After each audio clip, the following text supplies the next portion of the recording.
France Inter.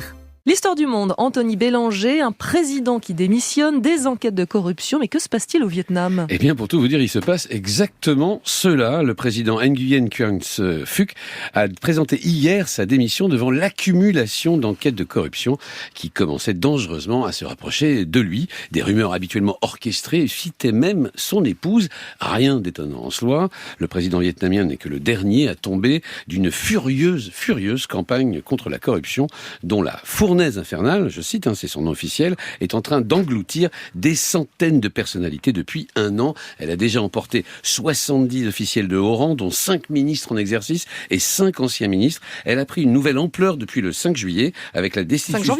5 janvier, décidément, avec la destitution surprise de 2 vice-premiers ministres et donc le retrait hier du président Phuc. Mais président au Vietnam, c'est un poste important ? Non, objectivement, c'est un poste sans véritable responsabilité et un rôle largement cérémoniel, sauf que le Vietnam est un régime dictatorial à parti unique. En l'occurrence, le Parti communiste. Un parti qui déteste traditionnellement humilier ses cadres. C'est encore plus vrai de ses hauts dirigeants. Or, le président qui a démissionné hier n'avait été désigné à ce poste que l'année dernière. Dans cet univers habituellement feutré, destitué, parce que c'est de cela dont il s'agit, un prince rouge, ça s'apporte un nom, ça s'appelle une purge. Mais d'où vient-elle, cette vague anticorruption ? Eh bien, pour comprendre, il faut reprendre l'exemple chinois.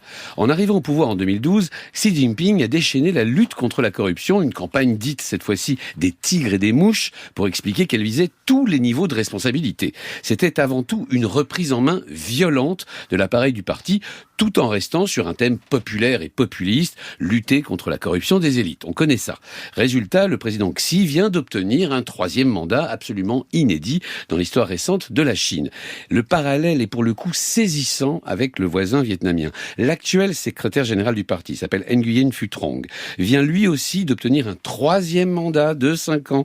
Et les 8 équipes d'enquêteurs qui sillonnent le pays à la recherche de coupables, eh bien, dépendent toutes de lui. Vous parlez de parallèle, mais est-ce que les deux sont liés ? Alors ça, c'est un peu plus compliqué. D'un côté, le Vietnam et la Chine sont des systèmes politiques très semblables.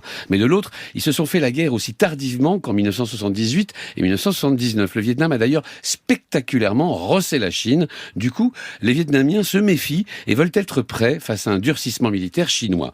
En clair, plus la Chine se martialise, plus le Vietnam se raidit. Dans cette purge au sein de l'appareil du pouvoir, alias campagne contre la corruption, ce sont les colombes qui ont perdu et les faucons qui semblent l'emporter. Les deux pays se jaugent, même d'un point de vue économique. Les États-Unis cherchent une alternative à l'atelier du monde chinois, vous le savez. Eh bien, le Vietnam veut en être, qui est une des économies les plus dynamiques et les plus exportatrices de la planète. Donc, la démission du président Phuc compte triple. On dira ça comme ça, elle signale une reprise en main du pouvoir, elle montre à la population que personne n'est à l'abri, et c'est en plus un clin d'œil aux étrangers pour leur dire ici, votre argent peut s'investir en toute sécurité.